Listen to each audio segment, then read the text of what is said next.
ராணுவ தலைமையகத்தில் மூத்த அதிகாரிகள் அந்த குழந்தைகள் அழுது கொண்டிருக்கும் வீடியோவை பார்த்துக் கொண்டிருந்தனர். இன்னும் 1 மணி நேரம் தான் டைம் இருக்கு. இந்த 1 மணி நேரத்துக்குள்ள என் ஆளுங்களுக்கு ஒரு ஹெலிகாப்டர் வேணும். கூடவே 1000 கோடி ரூபாயும் வேணும். உண்மையில் ராணுவ பள்ளி மாணவர்களின் வேன் கடத்தப்பட்டது. அதில் பெரிய அதிகாரிகளின் குழந்தைகள் இருந்தனர். ஜெனரல் பக்ஷியின் பேத்தியும் அந்த வேனில் இருந்தார். அவர்களை காப்பாற்ற இந்தியாவின் சிறந்த கமாண்டோக்கள் அழைக்கப்பட்டனர். கயல், இந்த ஆபரேஷனுக்கு நீங்க தான் இன்சார்ஜ். Yes sir. தீரஜ், என்ன இருந்தாலும் விக்ரமும் ஒரு சோல்ஜர் தான். இந்த பிஸ்டல் எடு. இதை எப்படி சுடணும்னு எனக்கு காட்டு. நீ சோல்ஜரானு பாப்போம்.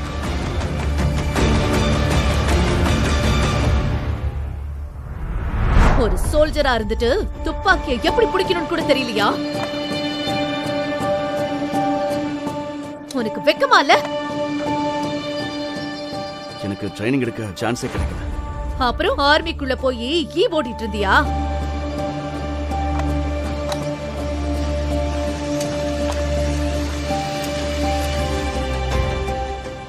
லேடி கமாண்டர் விக்ரமை முறைத்து பார்த்தவாறு கேட்டார். இந்த கத்திய வச்சுக்கிட்டு தான் எதிரிகளை கொல்ல காட்டுக்குள்ள வந்தியா? நீ எல்லாம் சோல்ஜரா இருக்கவே தகுதி இல்ல.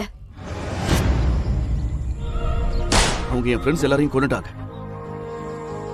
எங்க போஸ்ட்ல பயங்கரமான வெடி விபத்து நடந்து நான் உடைஞ்சு போயிட்டேன். வாட்?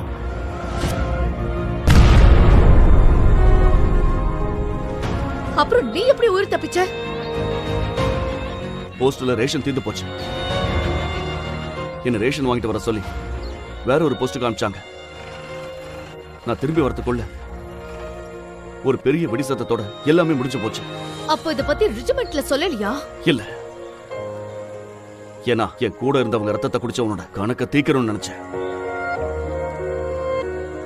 ஒருத்தன் தகுதிக்கு ஏத்த மாதிரி தான் எதையும் செய்யணும். நீ ஒரு சோல்ஜரா இருக்க தகுதியானவ அல்ல. ஆர்மியோட பேருக்கே நீ ஒரு அவமானம். யார் சிபாரிசு பண்ணாங்கன்னு தெரியல. இது வரைக்கும் வந்துட்டேன். விக்ரம் இதற்கு எந்த பதிலும் சொல்லவில்லை. உண்மையில் அவன் அந்த காட்டில் எதிரிகளை தேடிக்கொண்டு அவன் அங்கே வந்தபோது சில பயங்கரவாதிகள் அவனை தாக்கினர். இந்த லேடி கமாண்டர் தான் அவனது உயிரை காப்பாற்றினார். இதற்கிடையில் புதர்களுக்கு பின்னால் இருந்து யாரோ வருவதை கயல் கவனித்தார். ஒரு சத்தம் கேட்டது. நீ பின்னாடி போ. இங்க நிறைய எதிரிங்க ஒளிஞ்சிருக்காங்க. இப்ப என் கூட சண்டைக்கு வரியா? கோழைங்க கிட்ட பேசிக்கிட்டு இருக்க மாட்டேன். நேரடியா ஆக்ஷன்ல இறங்கு. அதன் பிறகு கயல் சுடத் தொடங்கினார். கயல் தனியாளாக போராடுவதைக் கண்டு விக்ரம் வியப்படைந்தான். அவர்கள் ஒவ்வொருவராக கொல்லப்பட்டனர். கயலும் விக்ரமும் அந்த இடத்திலிருந்து விரைவாக வெளியேறினர். நீங்க யார் மேடம்? நீங்க ஒரு சாதாரண கமாண்டரா இருந்தா இப்படி குறி வச்சிருக்க மாட்டீங்க. நான் கயல், ஒரு சீக்ரெட் ஸ்பெஷல் கமாண்டோ. இந்த மாதிரி ஸ்பெஷல் கமாண்டோஸ் இங்க வரதுக்கு எவ்வளவு ட்ரைனிங் எடுக்கணும்னு தெரியுமா? சின்ன வயசுல இருந்தே ஸ்பெஷல் கமாண்டோ ஆகணுங்கிறது தான் என் கனவு. அதுக்காக என்னால எதையும் செய்ய முடியும். நீ ஒரு ஸ்பெஷல் கமாண்டர் ஆகிறதுக்கு உனக்கு சான்ஸ் இருக்கு. ஆனா அதுக்கு என்கிட்ட ஒரு கண்டிஷன் இருக்கு.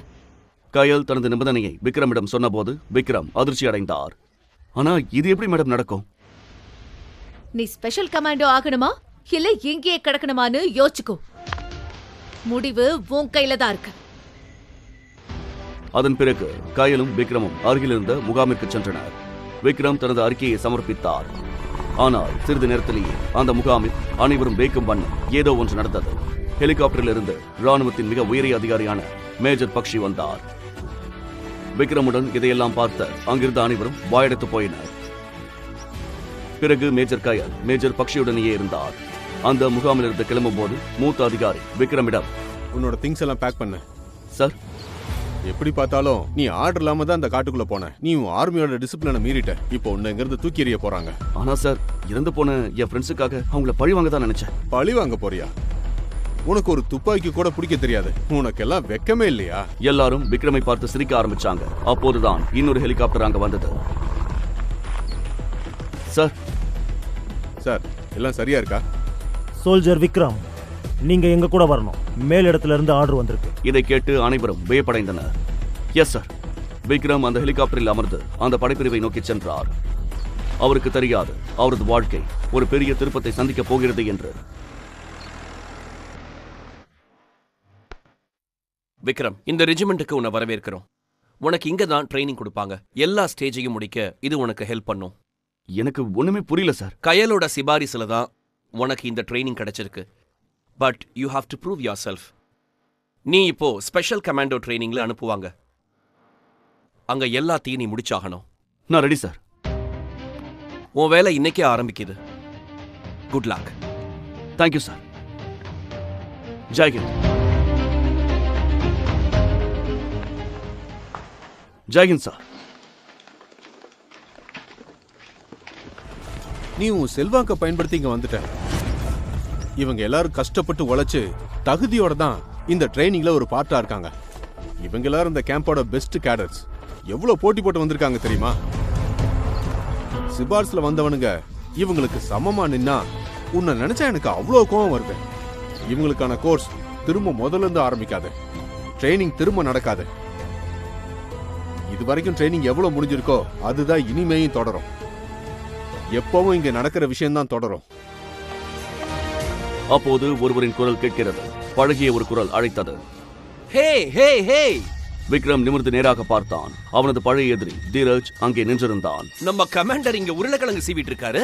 உண்மையில் தீரஜின் தந்தை ராணுவத்தில் பெரிய பதவியில் இருந்தார். தனது அதிகாரத்தை பயன்படுத்தி அவன் பல சலுகைகளை பெற்றான். இந்த கமாண்டர் தலையெழுத்துல பெருசா லட்சியம் ஒண்ணு இல்ல போல. காய் வெட்டுறதும் மசாலா போடுறதும் தான் உன் தலையெழுத்து. இதுதான் உன் லெவல். இப்ப நீ வெறும் சமயக்காரன் தான்.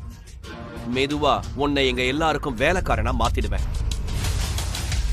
போன தடவையும் உன்னோட ட்ரைனிங்க நான் தான் கெடுத்தேன்.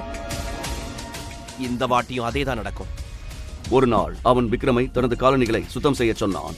விக்ரம் அதற்கு மறுப்பு தெரிவித்த போது அவன் விக்ரமை கொல்லவே முயன்றான். அவன் தன் தந்தையிடம் கூறி அவனது போஸ்டிங்கை மாற்றினான். பயிற்சி ஏதுமின்றி ஒரு காட்டுப்பகுதி முகாமிற்கு மாற்றப்பட்டான். நாட்கள் இவ்வாறு கழிந்தன. விக்ரம் அங்கே ஒரு உதவியாளராகவே இருந்தார். மீதி கதையை தெரிந்து கொள்ள காத்திருங்கள். மேலும் கமாண்டர் விக்ரமின் அனைத்து பகுதிகளையும் கேட்க பாக்கெட் ஆஃப் மேப்பை டவுன்லோட் செய்யுங்கள். லிங்க் டிஸ்கிரிப்ஷனில் கொடுக்கப்பட்டுள்ளது.